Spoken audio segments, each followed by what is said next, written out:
Hello, everyone. Welcome to this edition of the Borderlands Forum. My name is Alex LaPierre. I'm the program director for nonprofit Border Community Alliance. Our mission is really bridging the border and fostering community through education, collaboration, and cultural exchange. Today we have a special guest. Grace Peña Delgado is joining us. And she's gonna, the subject for today's presentation is entitled Beyond Border Spectacle, A History of Race and Relations in Chinese-Mexican Tucson. A little background about Dr. Grace Peña Delgado. She is the Associate Professor of History and Director of Graduate Studies at the University of California, Santa Cruz. And she is an historian of the borderlands and migration in 19th and 20th century North America. She is also the author of Making the Chinese American Global Migration, Localism, and Exclusion in the US-Mexico Borderlands.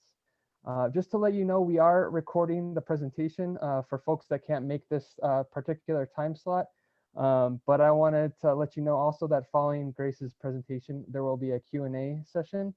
So feel free to save your questions for then, or if you would like during her presentation, you can also place your questions in the chat box function of Zoom. But without further ado, I want to thank Grace for joining us today, and thank you so much for sharing on your research. Great.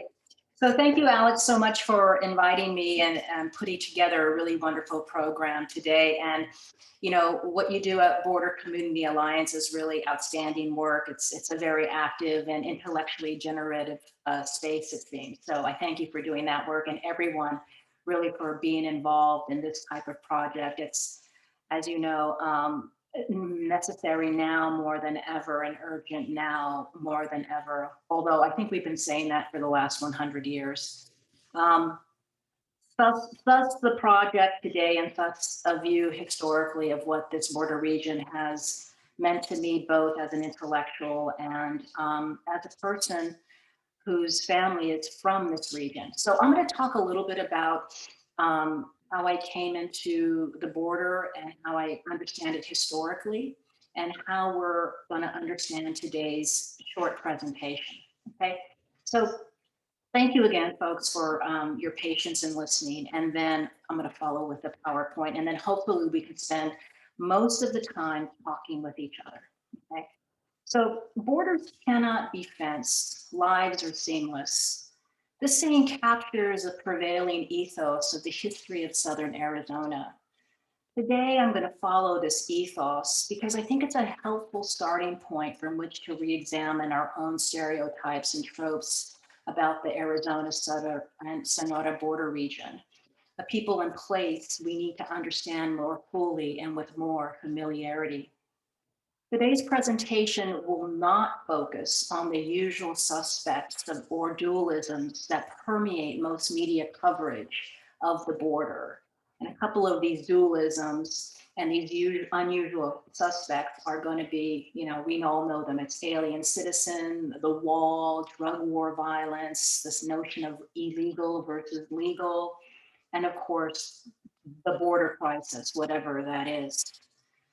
For as much of these ideas and things are consequences of America's immigration and border control policies, they tend to create a border spectacle, thus the name of this presentation, which I understand as a performance of repetitive images and language that produce a social theater of illegality and inhumanity.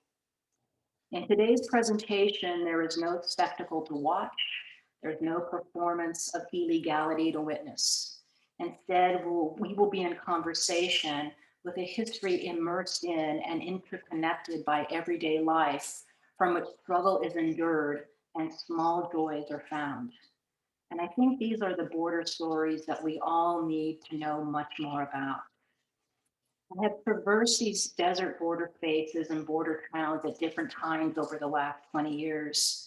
I first came to the Arizona-Sonora borderlands as a wide-eyed Chicana first-generation graduate student looking for histories of the non-spectacular, the ones that closely corresponded to family memories about the region and its people, rather than those that I found rang hollow in academic writing.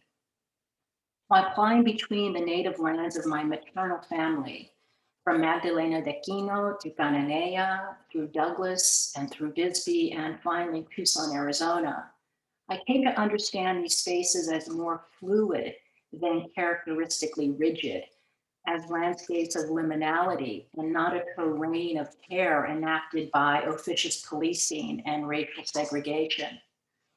So in my book, I wrote about these less familiar and less spectacular stories.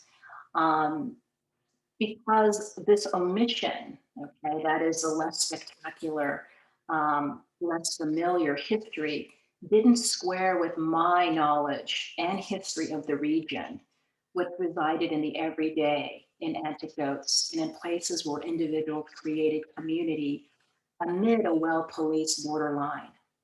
For a time, I relied on my own neighborhood experiences, the transmission of family stories, and the pursuit of hunches and reconstructing the story of the past. In my book, I found relationships grounded in loose kinship lines and tight neighborhood bonds that organize and sustain social and cultural interaction among borderlanders.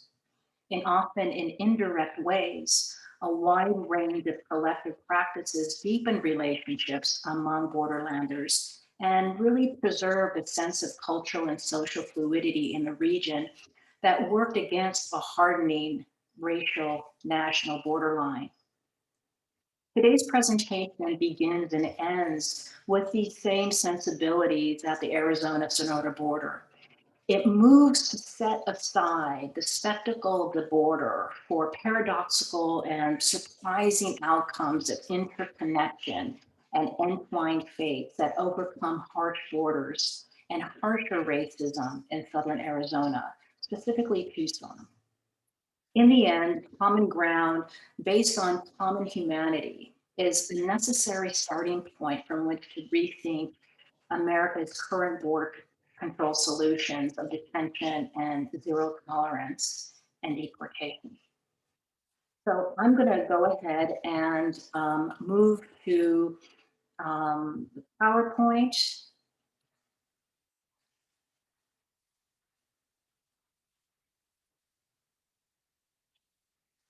Did everyone see this? Okay, great. Okay, so that's who I am again. Okay, so what I found out in my history and my continued research in this area is that in Southern Arizona and Tucson in particular, localism really did shift the way in which Chinese in Tucson and for a while in Mexico created their community. So localism and the responses to people coming in to border cities really did shape the experiences that Chinese had respectfully in northern Sonora and in Tucson in southern Arizona, okay, at the border. These everyday experiences and these relationships, these loose kin relationships, as well as kith or friendship bonds with Mexicans in particular, worked against anti-Chinese sentiment.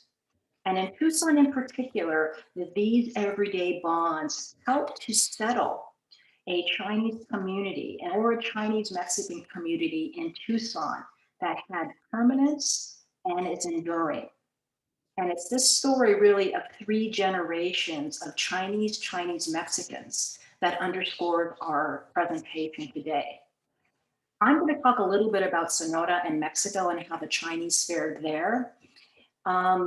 These same relations were starting to emerge in Mexico. But in a funny and paradoxical way, the Chinese who settled in Mexico were wealthier, they had Mexican citizenship, they were by far tighter linked with the San Francisco communities and larger diasporic Chinese merchant communities and were wealthier. But ironically, all of that citizenship, wealth, all of these markers of settlement and acceptability and respectability worked against the Chinese in Mexico. Many of those characteristics, social and economic and diasporic, were not present for Chinese communities in Southern Arizona and in Tucson in particular. But what I argue is a bond that held that community together were relationships that were close-knit and neighborhood with Mexicans that actually allowed the Chinese in Tucson to persist far greater and better, okay, in Southern Arizona, specifically Tucson. So there's my thesis. So just to raise her, just not to raise her in, into the local.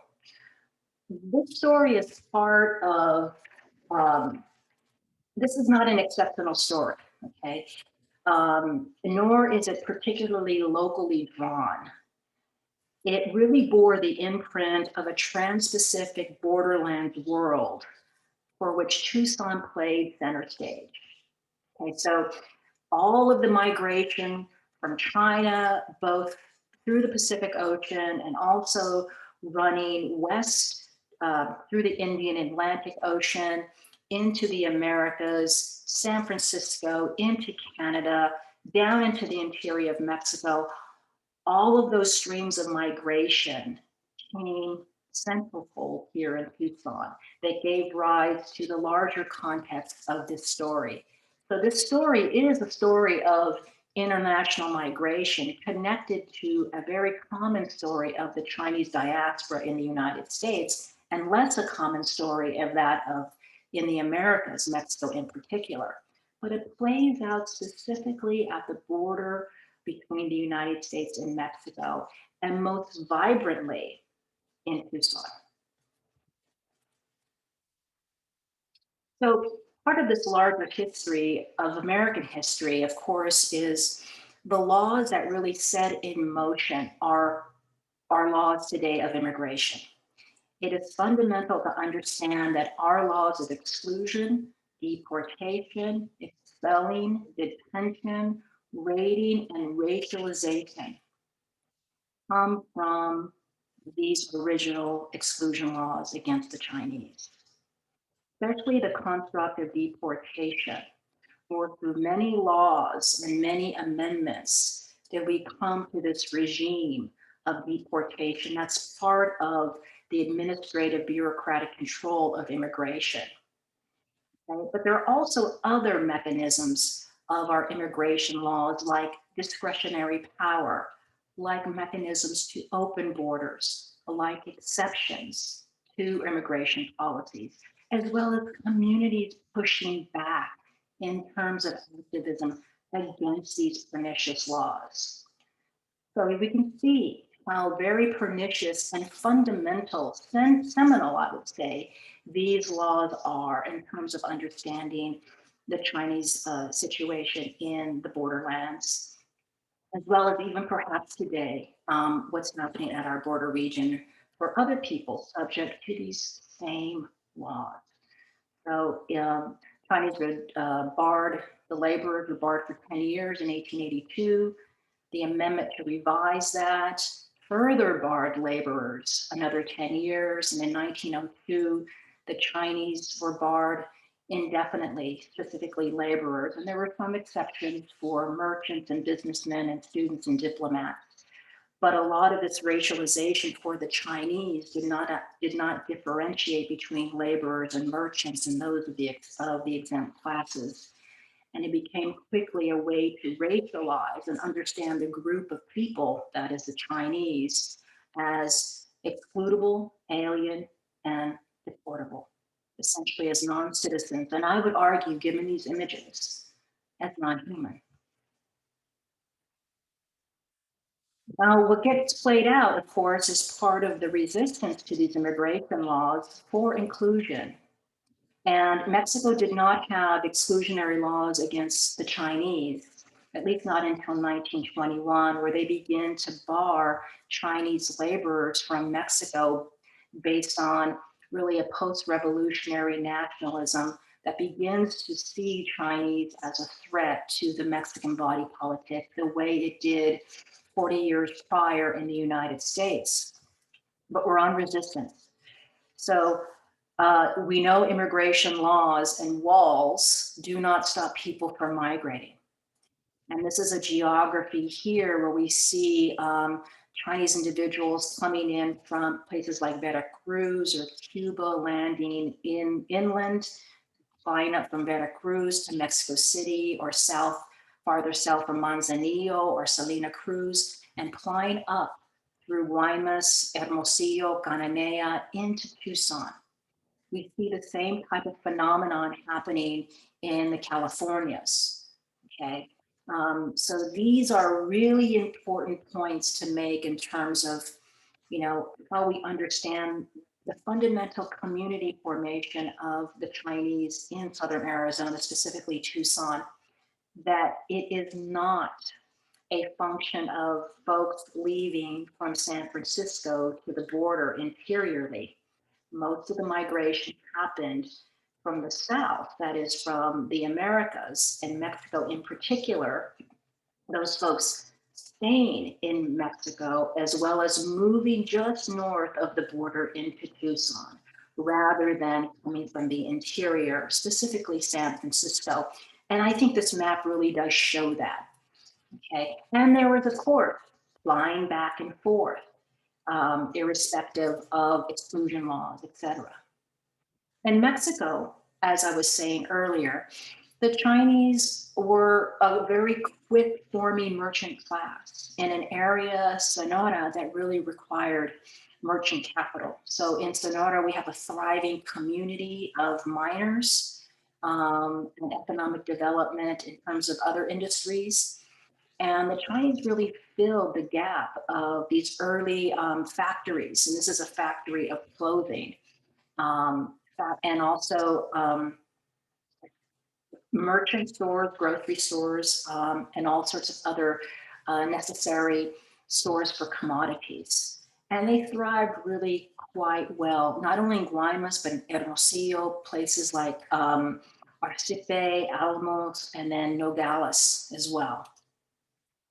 But there were also Chinese who wanted to come into the United States, specifically Tucson.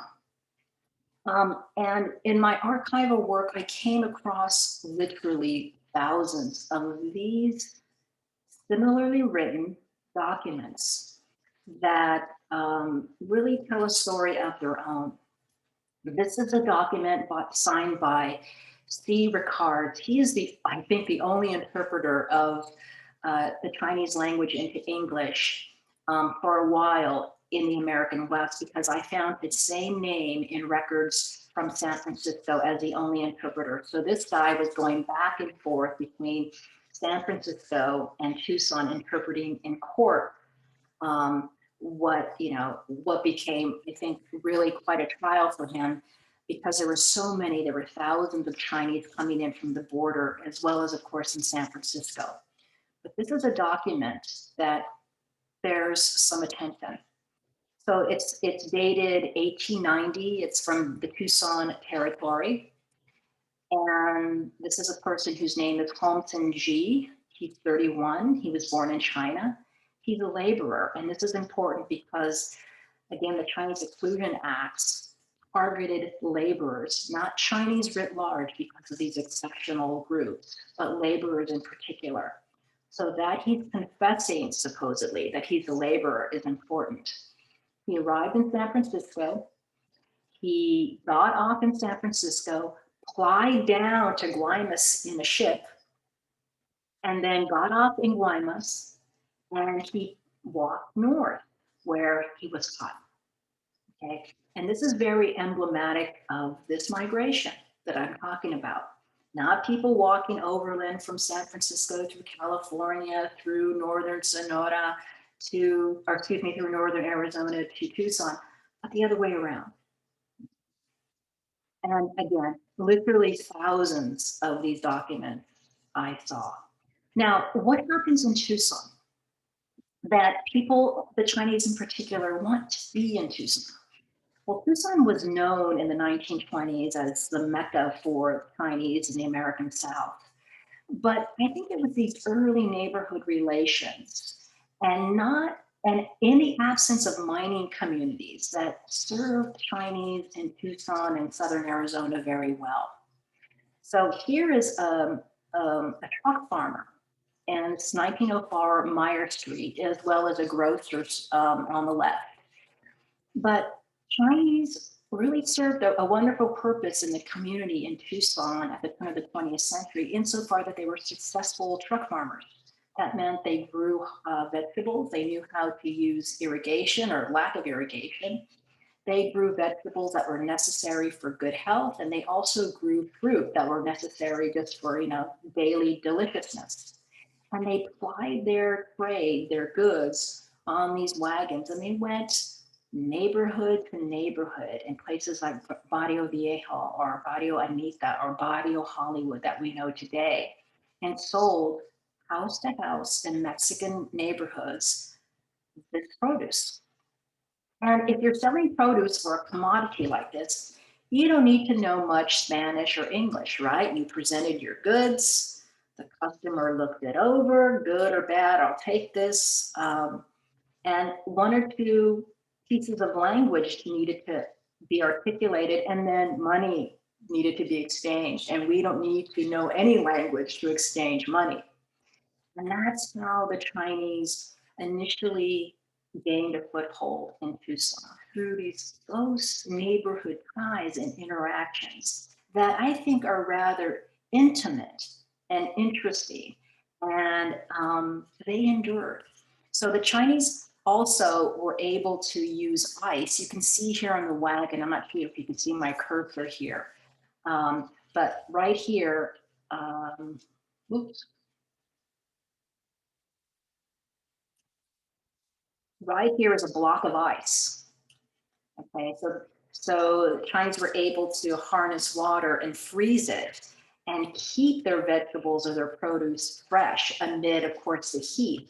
And this is also very key too in terms of keeping your stuff fresh for market. So all of this stuff, the Chinese were able to harness and make a go at it. Now, truck farming transitioned into markets, smaller markets. And these markets were in those same areas as truck farming. Okay. And one of the early merchants here is Don Chun Wo. Everyone who studies this topic, even in the quickest way, knows about his story. So he was actually the father, or the great-grandfather, excuse me, of Esther Tong and the Don family, Don Wah family. And I'm going to say a little bit about his story later on, but he was known as the official mayor of Tucson. His story is also very interesting because he spent a lot of time in places like Wyoming, San Francisco. He even had a store in Santa Cruz. He had 13 stores and locations throughout California, but they were small and they were temporary. And each location was marked by a birth of one of his children. But for some reason, the Wo family kept moving, okay, from location to location in California until they settled permanently in Tucson. So he has a very itinerant history in California, only to find his way to permanency in this particular market in Tucson. So any of you who want to explore this further, you should really look at the oral histories of Esther Tang that are located in the state archives in Tempe, Arizona, as well as the oral histories of her sister that are available at the Arizona Historical Society. So Don Chun Wo was not the only merchant, of course, there were several. And this is also Meyer Street. And this is a grocery of Lee Hop Grocery and Meat. And Lee Hop is a very important person in terms of overall settlement. And his story is going to come up later on for the end. So he came from a prominent Chinese Tucson family. That he was the brother of an individual named Li Goon, who figures into the story of Mary and George Malaby. But this family came from China about the turn of the 20th century. And their father initially got his store in Valencia Road, as a result of a friendship with Jesus Valencia, who was a landowner who owned many stores and gave a store to Li Gun. This is how he got his start. And after that, one son after another came to Tucson from China via Mexico to work and develop this chain of stores. You can hardly call them a chain of stores because that's such a modernistic term, but a lot of stores in Tucson from these early relationships with Valencia and other Mexicans that actually was generative throughout the generations until recently today. So I refer to Tucson as the Mecca for Chinese, and it was. Given the population of Tucson in the 1920s, there were 224 Chinese, and that was the peak decade for the number of Chinese before the 1950s, when that community really took off and grew. And they were disproportionately represented as small-scale grocers in these merchant stores, which were 40 at the time. And then I'm going to show you that it has grown substantially. They also owned restaurants, and they continued to truck farm on land that was leased from Mexican owners as well as white owners. Okay, so the idea of Chinese being able to lease land is also an exception from the trend of Chinese in California, where these land leases were disallowed. Now, part of the story of this in the 30s and 40s is, again, the Li Ho family. So one of many stories of Li Ho, and you can see that these were modest markets. They were neighborhood markets that, again, I think very few of us have a memory of. And certainly our children and our grandchildren do not have a memory of the community grocery store. Before, Safeway and whatever now is in Tucson, Giant or what have you, or Whole Foods or any of those things, it was the neighborhood. You didn't leave the neighborhood to go grocery shopping. You shopped in the neighborhood grocery, okay? Or El Chino, some people would say. Vamos al Chino, let's go to the grocery store, okay? Which is al Chino, it belonged to the Chinese. Vamos al Chino, let's go to the grocery store to get what have you. And these are the relationships that bound Mexicans, even before that, but within the store in this era of Chinese grocery stores and other types of capitalist ventures, I guess you could say, bound together a family of, humble origins amid Mexican people. And you can see that, Li Ho's wife is here. She's peopling the cash register. And you can see these kids in the background laughing hysterically at she's getting her picture taken. So these are the bonds that I am most interested in, is the neighborhood store, the Mexican kids. There are also Mexican stores selling to Chinese families, and all of that, that really represents a border history of accommodation and humanity. By the 1940s, you can see the Chinese community grows, and barely you can see maybe the red dots and the geography in relation to the downtown district before urban renewal, which destroyed this community. If you want to read a really good book on urban renewal that talks about this history in general, including the Chinese and the decimation of Barrio Viejo and other areas, Lydia Ortero's book, La Calle, is fantastic. So I really recommend that book. But you can see here in the 40s and the 50s, quite a thriving community of Chinese grocery stores as well as Chinese communities. Now, here is one of the main stories that I would like to share. with you that I think really is emblematic of what's happening or what has happened in Tucson, Arizona, that's quite indicative of Chinese-Mexican relations. So I'm gonna sort of talk a little bit from, again, an article that I can make available to you very quickly. It is part of the Journal of Arizona History's anniversary. I think it's 60 years or 50-year anniversary. It's quite a thick tome. And I,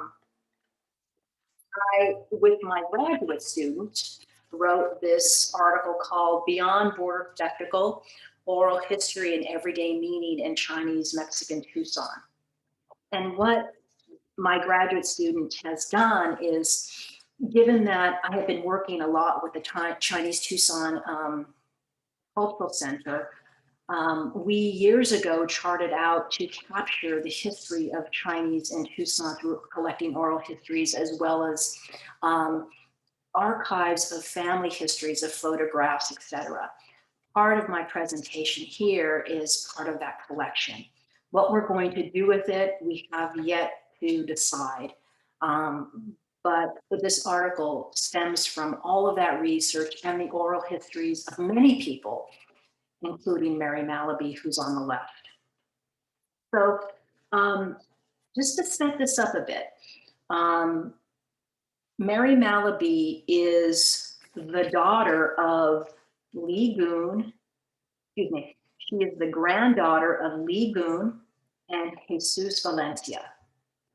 Li Gun's son, Li Hop, arrived in Tucson in the 1920s, I believe, to work in Li Gun's store. Jesus Valencia had a daughter, Maria Trujillo, and those two, they got together amid exclusion and amid the inability of Li Hop's son to, of course, gain citizenship.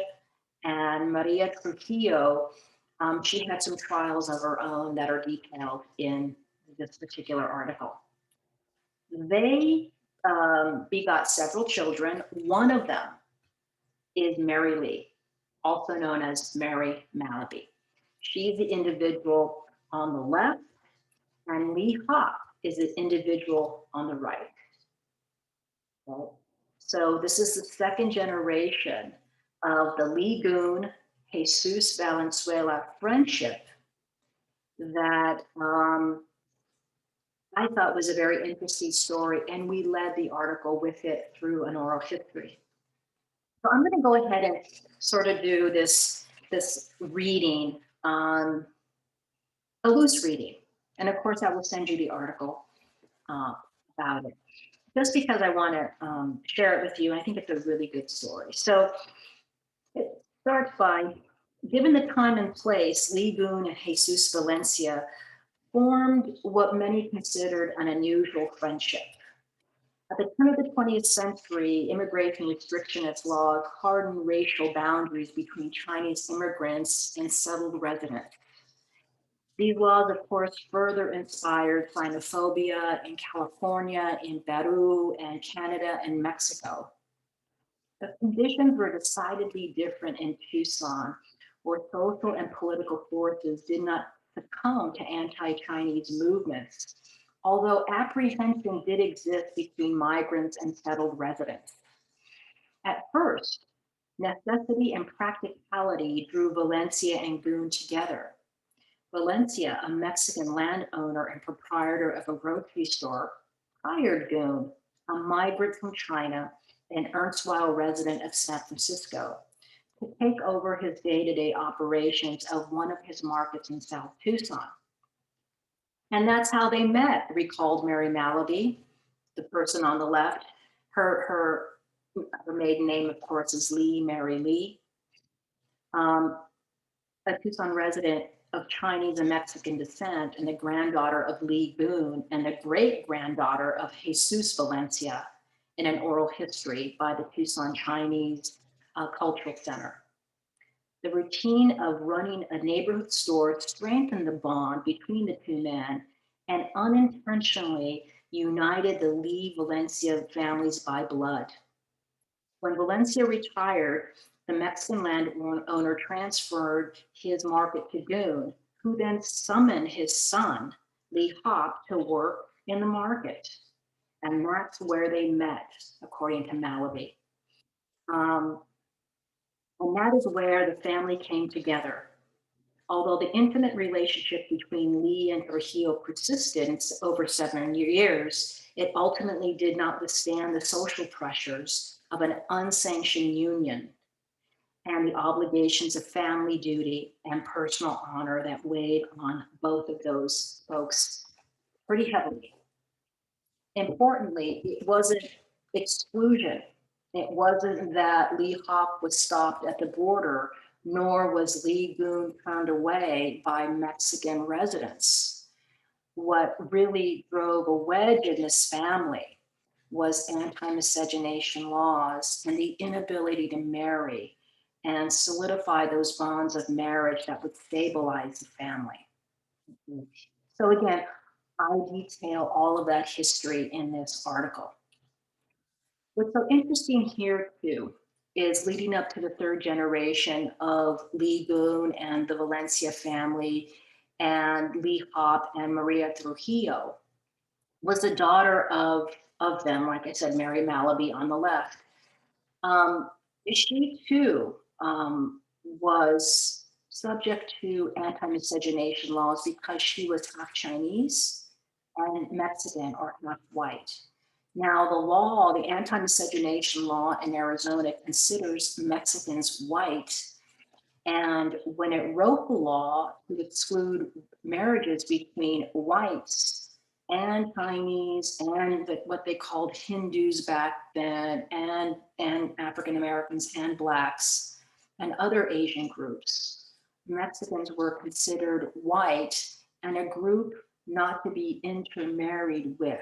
And that is also very strikingly interesting to me. But George Malaby of Mexican descent and Mary Lee of Chinese and Mexican descent married nonetheless. In fact, they got married 3 times. So they got married, first of all, in Nogales, Mexico in 1959. Then in 1960, before Loving versus Virginia in 1967, that struck down nationally all the miscegenation laws at the state level. They got married in Lordsburg, New Mexico, where there were no state level miscegenation laws. And this is where a lot of Chinese Mexican couples actually got married. They are no exception. But of course, they moved back to Arizona where the sanction of marriage was not recognized. But a few days before Loving passed, actually on January 1st, 1967, the Arizona courts opened up the ability of marriages to happen between whites and non-whites. So Malaby, the Malabys got married for a 3rd time, just before Loving in Virginia in late December of 1966. Okay, so they got married 3 times. And I think that's a very rich story compared to what happens in Mexico, where we see a thriving merchant community with Mexican citizenship and really a pretty robust Chinese Mexican community that really mirrors that of, in a lot of ways, what's happening in Tucson.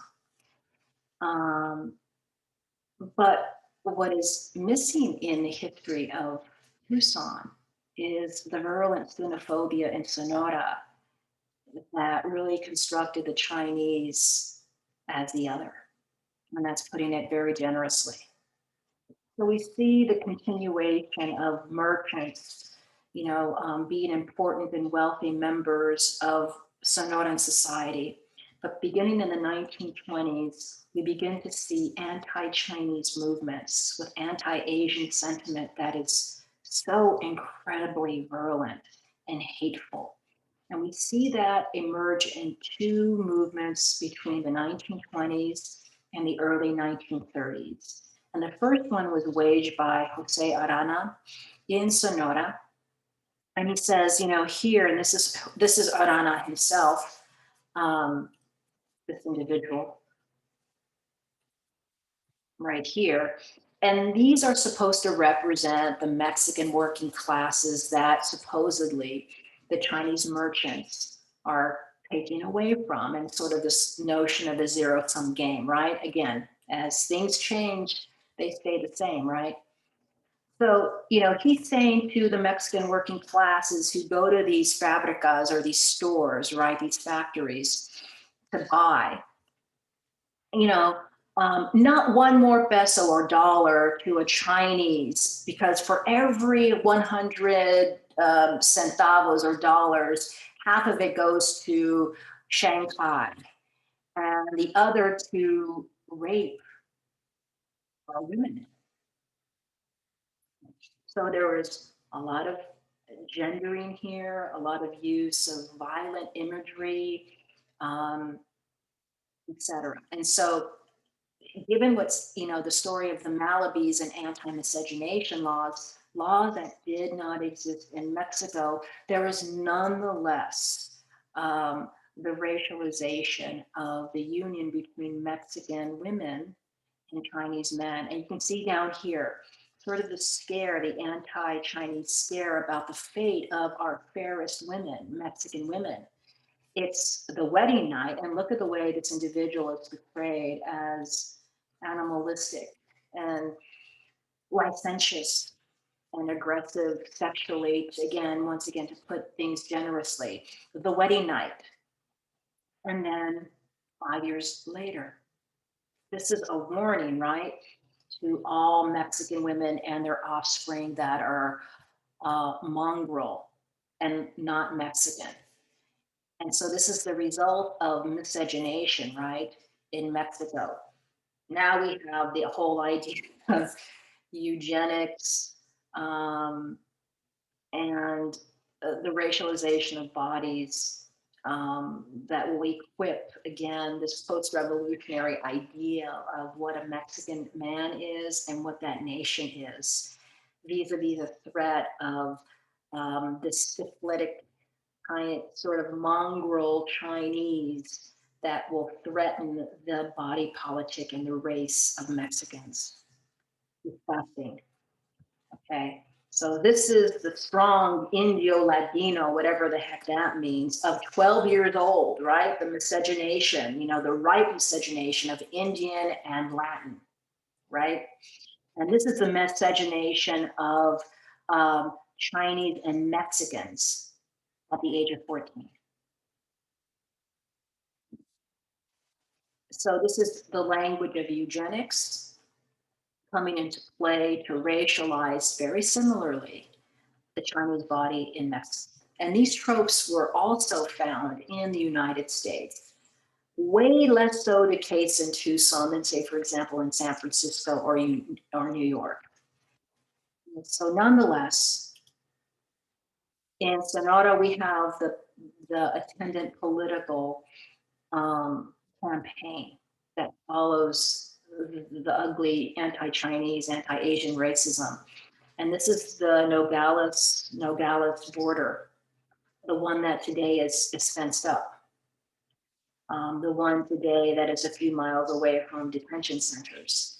And these are the Chinese escaping what happened in 1931 in Sonora is their official expulsion. So they're escaping their official expulsion before being forced out of Mexico by Sonoran officials. So they're coming north, and of course, they're crossing the border, and they're in violation of exclusion laws.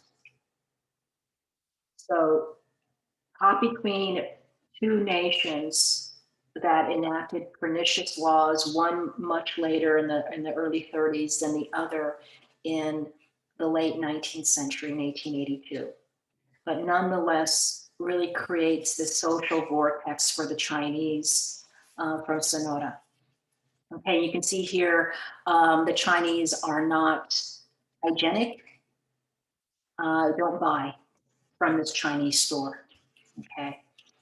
So, and then of course in Sonora, like I was saying, and what my book talks about is the expulsion campaigns that happened between 1931 and 1934 in earnest. That was an ejemplo, so an example of Sonora in the imagination of this individual who wrote this book, El Ejemplo de Sonora. In fact, the Arizona Historical Society has a really great first edition copy of this book. It's incredible. You should go and check it out just to see what the front cover imagery is. Okay, and some of that imagery is found in my book, and one of the images made its way to the book cover. But there are also some other images that I thought were gratuitous, anti-Asian violence that I didn't want to use in my book. But you should take a look at it. Okay, again, a wonderful first edition copy at the Arizona Historical Society in Tucson. This is where I got this image. The lesson, the example of Sonora is a lesson for all Mexicans in the post-revolutionary project. That if in fact they expel, like we as Sonorans did, the Chinese, their state would be cleansed of this yellow peril. The one that, the yellow peril that looks orange on this image, by the way, that is infecting most of Mexico.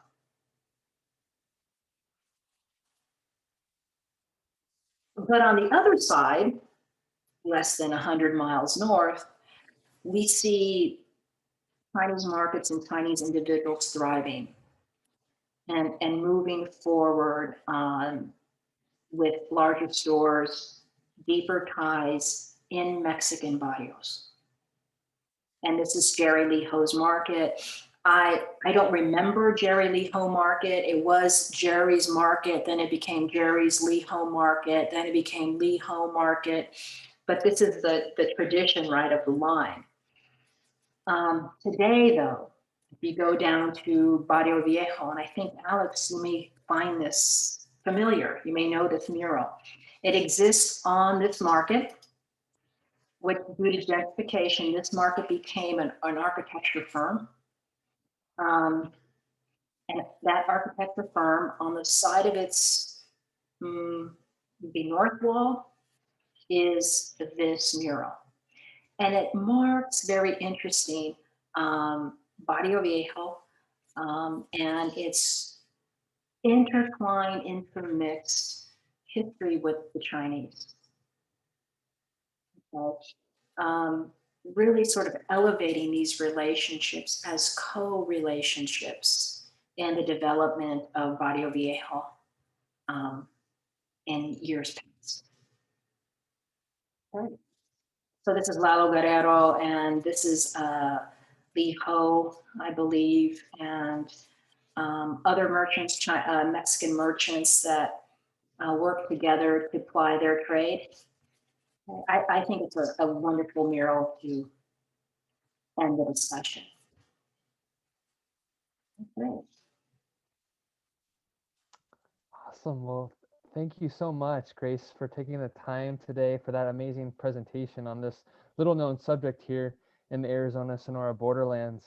We want to go ahead and open it up to you all. If you have any questions for Grace, there's a lot of people kind of connected to the Tucson Chinese community here today as well. So great to see you all. And also Sandy Chan, who suggested you for the talk today. Thank you, Sandy. Good to see you again. Awesome. Yeah, unfortunately, yeah, there's not a lot of time for discussion, but let's try. I didn't mean to go on and on for as long as I did. Well, the one question I have for you is that I think recently there was a film that came out called Sonora, which dramatized this period of history, the exclusion in Sonora.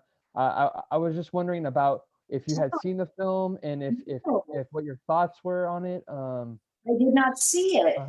Can you send me the link or some information on that? That's Sure. actually a significant development. I'll tell you why. So when I was researching this history, I went to Cananea, I went to Hermosillo, I went to the university, and I was looking at the way in which Mexican history, specifically Sonoran history, was written. And of course, all of it was official, political, judicial, legal history. Mhm. Um, and this exclusion campaign was completely written out of the history. The only mention of this history was in a couple of lines. It was very sort of, um, you know, a celebratory history of the Chinese community as merchants and as Mexicans, and then that's it. Mhm. Um, and so if this film called Sonora features this history, then that represents a significant advance in terms of how Sonora is understanding its own state history and Mexico understanding its own national history. In my book, I talk a lot about this in terms of mestizaje and in terms of official nationalism that is written into histories, especially that of Mexico. And it used to be the case, of course, in the United States, and one can make the argument that it's still the case, although less so these days in terms of the United States, but we have come leaps and bounds forward in terms of telling these histories in the United States, far more than that of Mexico. So I'm glad to see this project take place. If Yeah. I can get any information on it, I would love that. Thank you. Okay.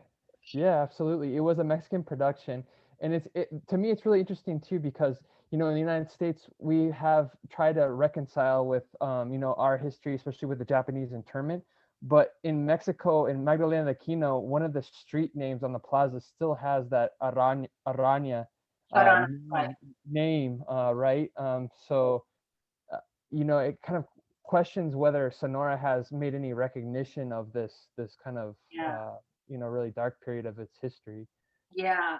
I saw that going to Magdalena de Quino. My grandmother was born in Magdalena, and Mhm. so was Jose Arana, who Mhm. gave birth to the first anti-Chinese movement.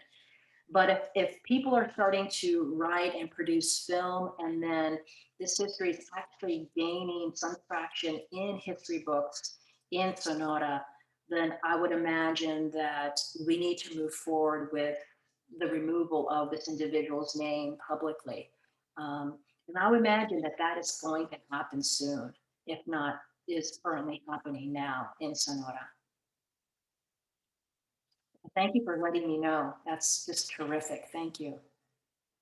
It looks like Katrina has her hand raised. Katrina, go ahead and unmute yourself. Perfect. Thank you so much. It's very, very, very interesting. I was wondering if there was a specific parts of China that immigrants came from originally, and if there was, what were the pushing factors, if there were special things happening at that time. Yeah. So it's the Guangdong province and the Fujian province. And the Guangdong province is the traditional sending region of most Chinese in the United States, as well as the Americas. The Fujian province is just southwest of Guangdong, and that was a major sending province of Chinese into Latin America.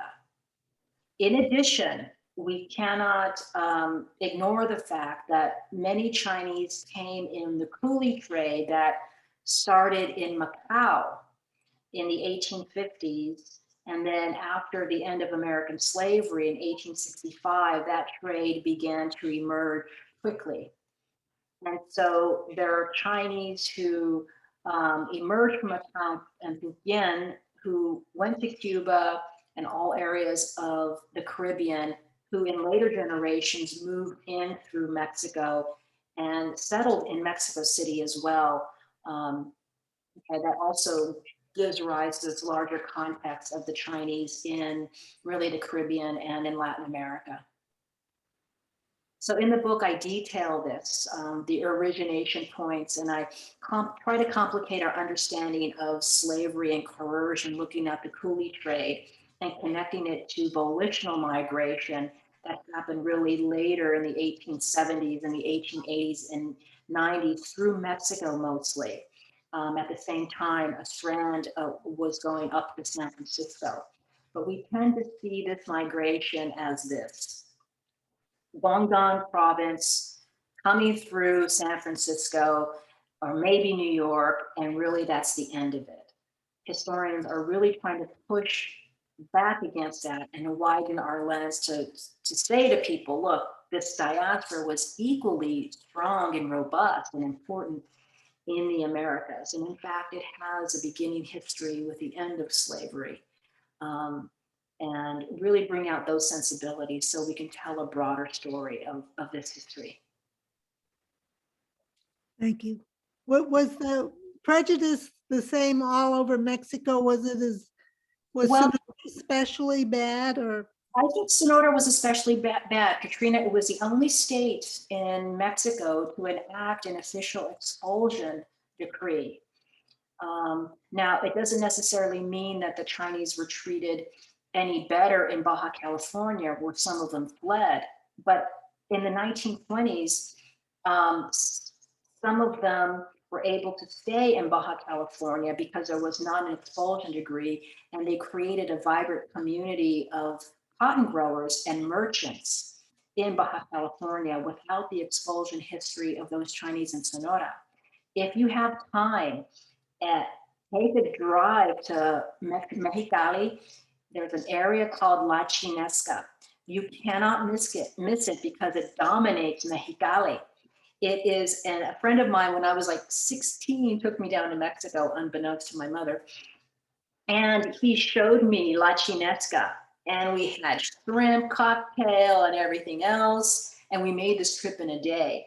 And it was, you couldn't miss it. It was just incredible. All these restaurants and stores, and it's La Chinesca, and that's how it is even today.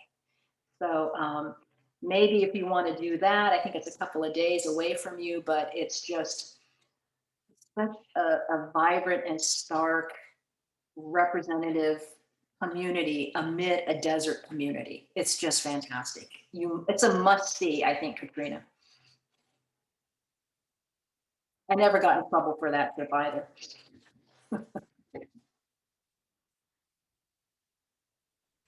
Any other questions?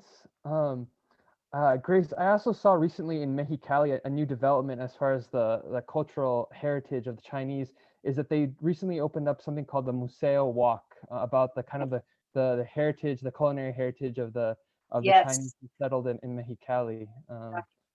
And that's that heritage, right?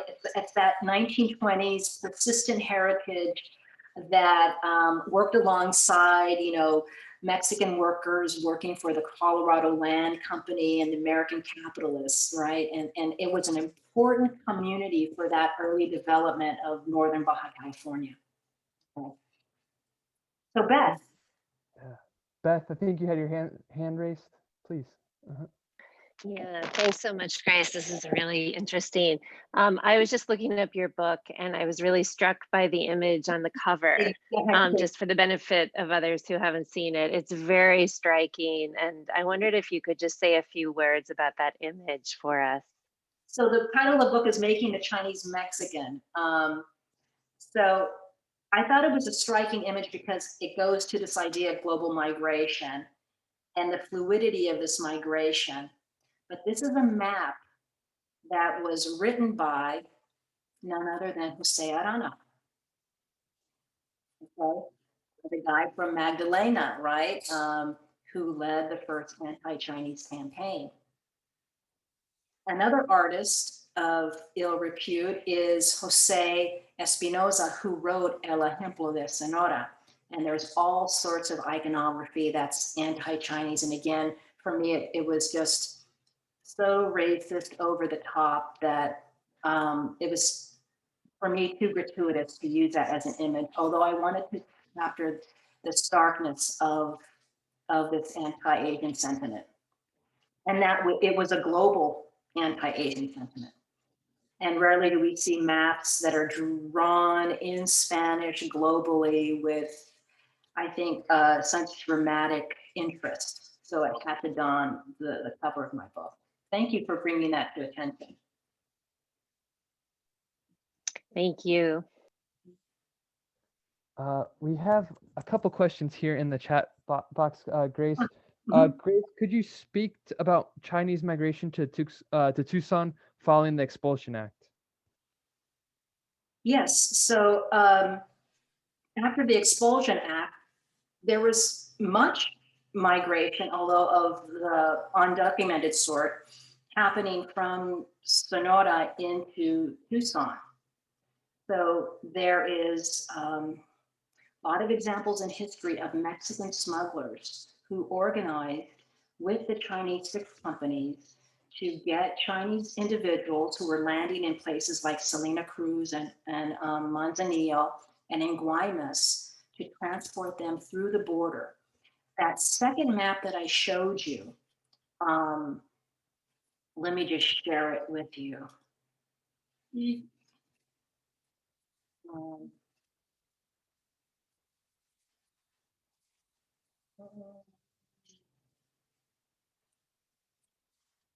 you see that? No?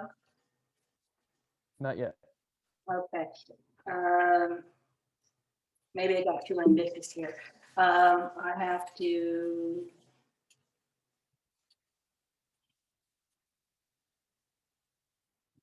Do you see that? Yes, yes, no.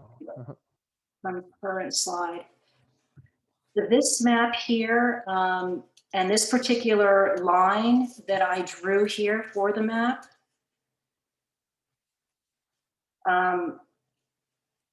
this is what I drew as a result of looking at some of the documents and the direction that these folks were going through from down south, flying up to Guaymas, walking to Hermosillo, and eventually finding their way to Tucson. But this was done by smuggling rings. Okay. So the terrain again is very important because it wasn't the Border Patrol that doesn't look like the Border Patrol of today.